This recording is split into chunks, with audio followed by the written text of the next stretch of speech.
بسم اللہ الرحمن الرحیم۔ السلام علیکم۔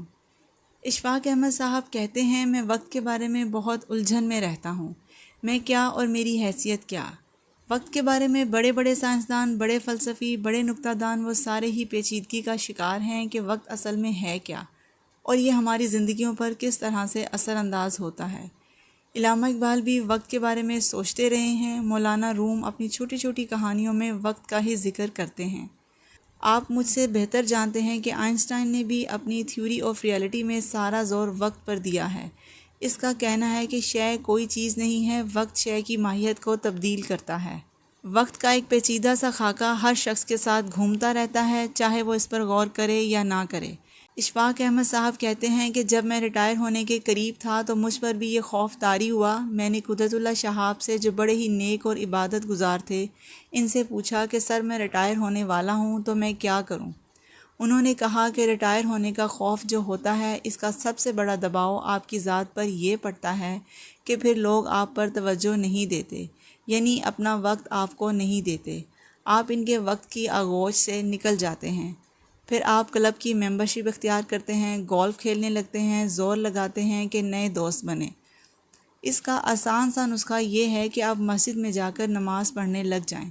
میں نے کہا اس کا کیا تعلق، یعنی ریٹائرمنٹ کا اور مسجد کا آپس میں کیا تعلق؟ میں نے سوچا خیر نماز ہے پڑھ لوں گا۔ کہنے لگے نہیں، مسجد میں جا کر۔ جب میں ریٹائر ہوا تو میں نے سوچا کہ انہوں نے کہا ہے اور یہ بات ماننی چاہیے کہ میں مسجد میں جا کر نماز پڑھوں۔ اب میں مسجد میں جا کر نماز پڑھنے لگا، لیکن عصر اور مغرب کی اس طرح کوئی 2 مہینے گزر گئے۔ مجھے تو اس میں کوئی عجیب بات نظر نہیں آئی، لیکن چونکہ انہوں نے کہا تھا اس لیے میں ان کی بات مانتا تھا۔ ایک دن میری بیوی یہ بیان کرتی ہے کہ کچھ عجیب و غریب جسم کے 4-5 آدمی، جن کی شکلیں میں نے پہلے نہیں دیکھیں، ہاتھ میں چھڑیاں لے کر اور دوسرے ہاتھ میں تسبیحات لٹکائے ہوئے میرے گھر کے دروازے پر آئے اور انہوں نے گھنٹی بجائی، اور جب میں باہر نکلی تو کہنے لگے اشفاق صاحب خیریت سے ہیں؟ میں نے کہا ہاں ٹھیک ہیں۔ وہ کہنے لگے ان سے ملاقات نہیں ہو سکتی؟ میں نے کہا کہ وہ پچھلے 6 دن سے اسلام آباد گئے ہوئے ہیں۔ کہنے لگے الحمدللہ ہماری تسلی ہو گئی۔ اچھا بہن السلام علیکم۔ میری بیوی پوچھنے لگی وہ کون لوگ تھے؟ میں نے کہا وہ میرے دوست تھے جو مسجد جانے کی وجہ سے میرے حلقہ احباب میں شامل ہوئے ہیں۔ میرے پاس تو اتنے پیسے نہیں تھے کہ میں کلب کا ممبر بن کر نئی دوستیاں استوار کر سکوں۔ وہ مجھے وقت عطا کرتے ہیں اور اس وقت کی تلاش میں کہ میں اس میں شامل نہیں ہوں، پوچھنے آئے تھے کہ میں کہاں ہوں۔ انسان دوسرے انسان کو جو سب سے بڑا تحفہ عطا کر سکتا ہے وہ وقت ہے۔ اس سے قیمتی تحفہ انسان کو نہیں دے سکتا۔ آپ کسی کو کتنا بھی قیمتی تحفہ دے دیں، اس کا تعلق گھوم پھر کر وقت کے ساتھ چلا جائے گا۔ مثلاً آپ مجھے یا میں آپ کو نہایت خوبصورت قیمتی پرفیوم دوں، آپ مجھے قالین کا ایک خوبصورت ٹکڑا دیں، یا میرے بچے مجھے ایک بہت قیمتی پینٹنگ بطور تحفہ دیں، یا سونے کا کنگن ایک خاتون کو دیا جائے، یا ہیرے کی کوئی اور قیمتی چیز، تو آپ دیکھیں گے کہ یہ سارے تحفے جو بظاہر اور حقیقت میں قیمتی ہیں، ان کے پیچھے وقت ہی کار فرما ہے۔ انسان کے پاس تحفہ دینے اور لینے کے لیے سب سے قیمتی چیز بس وقت ہی ہے۔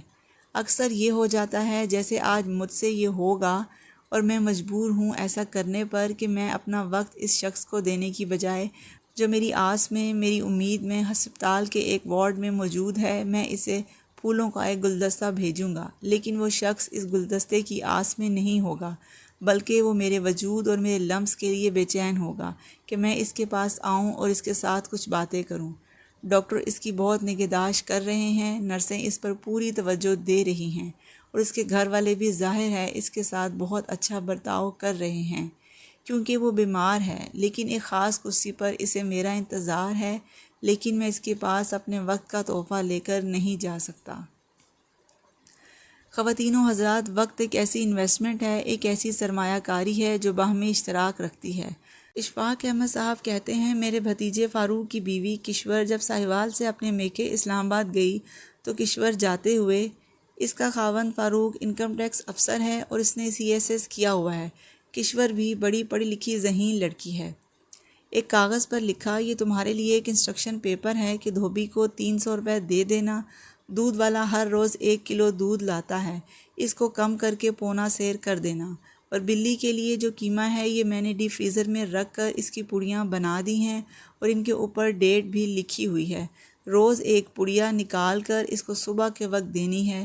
اس کی سیامی بلی ہے، وہ قیمہ ہی کھاتی ہے۔ اس نے اور 2-3 انسٹرکشن لکھی تھیں کہ مالی جب آئے تو اسے کیا کہنا ہے کہ یہ والا پودا کاٹ دے اور اس کو نکال کے پھینک دے۔ ایک کاغذ پر لکھ دیا۔ جو بھی اس نے لکھا تھا، اس نے اپنے خاوند سے کہا کہ ساری چیزیں ایمانداری کے ساتھ ٹک کرتے رہنا کہ یہ کام ہو گیا ہے۔ جب وہ 1 مہینے کے بعد لوٹ کر آئی اور اس نے وہ کاغذ دیکھا تو اس کے ڈیوٹی فل خاوند نے ساری چیزوں کو ٹک کیا ہوا تھا۔ اس نے آخر میں کاغذ پر یہ بھی لکھا تھا کہ مجھ سے محبت کرنا نہیں بھولنا۔ جب اس نے ساری چیزیں ٹک کی ہوئی دیکھیں اور آخری ٹک نہیں ہوئی تو اس نے رونا پیٹنا شروع کر دیا کہ مجھے یہ بتاؤ کہ تم نے باقی کام تو انتہائی ایمانداری سے کیے ہیں، یہ ٹک کیوں نہیں؟ فاروق نے کہا کہ پیاری بیوی، یہ تو میں ٹک نہیں کر سکتا تھا کیونکہ محبت کا عمل تو جاری رہتا ہے، یہ کہیں رکتا نہیں ہے۔ محبت گوالے کا دودھ نہیں ہے، یہ اخبار والے کا بل نہیں ہے، اس کو میں کیسے ٹک کر سکتا تھا؟ یہ تو چلتی رہے گی، یہ کاغذ ایسا ہی رہے گا، تم 100 بار مجھے لکھ کر دے جاؤ، 1000 بار میں ہر آئٹم کو ٹک کروں گا، لیکن یہ معاملہ تو ایسے ہی چلتا رہے گا۔ تو یہ ایک انویسٹمنٹ ہے، وقت کی۔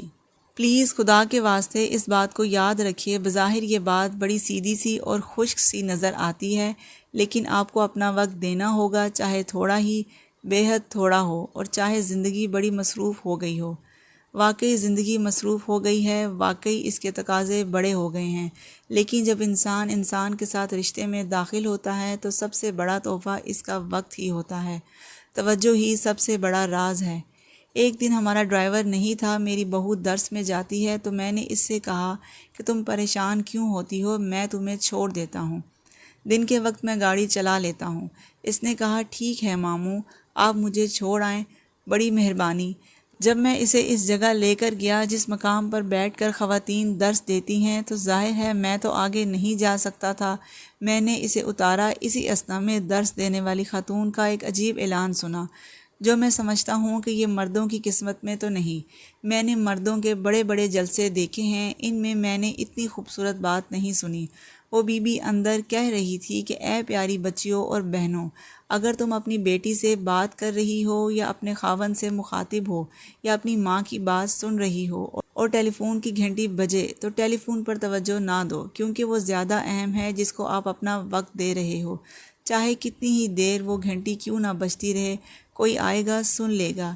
یہ بات میرے لیے نئی تھی اور میں نے اپنے حلقہ احباب میں لوگوں کو یا دوستوں سے کبھی ایسی بات نہیں سنی تھی۔ میں اس خاتون کی وہ بات سن کر بہت خوش ہوا اور اب تک خوش ہوں۔ اگر یہ بات ان بیویوں نے سمجھی ہے تو یہ بے حد قیمتی بات ہے، اور غالباً انہوں نے اس سے قیمتی بات اس روز کے درس میں اور نہیں دی ہوگی۔ اشفاق احمد صاحب کہتے ہیں، جس زمانے میں ہمارے استاد پطرس بخاری ہمیں گورنمنٹ کالج چھوڑ کر UNO میں چلے گئے تھے اور وہ نیو یارک ہی رہتے تھے، جس علاقے یا فلیٹ میں وہ تھے وہاں پر استاد مکرم بتاتے ہیں کہ رات کے 2 بجے مجھے فون آیا اور بڑے غصے کی آواز میں خاتون بول رہی تھیں۔ وہ کہہ رہی تھیں کہ آپ کا کتا مسلسل آدھے گھنٹے سے بھونک رہا ہے، اس نے ہماری زندگی عذاب میں ڈال دی ہے۔ میرے بچے اور میرا شوہر بے چین ہو کر زمین پر بیٹھ گئے ہیں۔ بخاری صاحب نے کہا کہ میں بہت شرمندہ ہوں اور آپ سے معافی چاہتا ہوں کہ میرا کتا اس طرح سے بیہیو کر رہا ہے، لیکن میں کیا کروں، میں مجبور ہوں۔ اس پر اس خاتون نے غصے میں آ کر فون بند کر دیا۔ اگلے ہی روز بخاری صاحب نے رات ہی کو 2 بجے ٹیلی فون کر کے اس خاتون کو جگایا اور کہا کہ محترمہ، میرے پاس کوئی کتا نہیں ہے، مجھے کتوں سے شدید نفرت ہے، کل رات جو کتا بھونکا تھا وہ میرا نہیں تھا۔ اب دیکھیے کہ انہوں نے کس خوبصورتی سے حال کو مستقبل سے جوڑا، یا میں یہ کہوں گا کہ ماضی کو مستقبل کے ساتھ جوڑا۔ یہ بخاری صاحب کا ہی خاصہ تھا۔ میں اب آپ سے بڑی عجیب و غریب بات عرض کرنے لگا ہوں۔ مجھے اپنا وہ زمانہ یاد آ گیا جب میں اٹلی میں رہتا تھا۔ روم میں ایک فوارہ ہے جس میں لوگ پیسے پھینکتے ہیں، اس سے وہ منت مانگتے ہیں کہ میں پھر بھی یہاں آؤں۔ میں یونیورسٹی سے گھر آ رہا تھا، میں وہاں راستے میں کھڑا ہو گیا۔ وہاں بہت سارے امریکن ٹورسٹ آئے ہوئے تھے۔ ایک بوڑھا امریکی بھی اس میں پیسے پھینک رہا تھا۔ اس کی بیوی ہنس کر اسے کہنے لگی کہ جارج، میرا نہیں خیال تھا کہ تم اس طرح کے دقیانوسی اور اتنے پرانی باتوں کو ماننے والے ہو۔ اور کیا تم تسلیم کرتے ہو کہ اس طرح سے باتیں پوری ہوتی ہیں؟ اس نے کہا کہ دیکھیے، یہ جو میری بات یا منت تھی یہ تو کب کی پوری ہو چکی ہے، اب تو میں اس کی قسطیں ادا کر رہا ہوں۔ یہ ساری محبت اور اٹیچمنٹ کی باتیں ہیں جن کا ہمارے ہاں رواج کم ہی ہے۔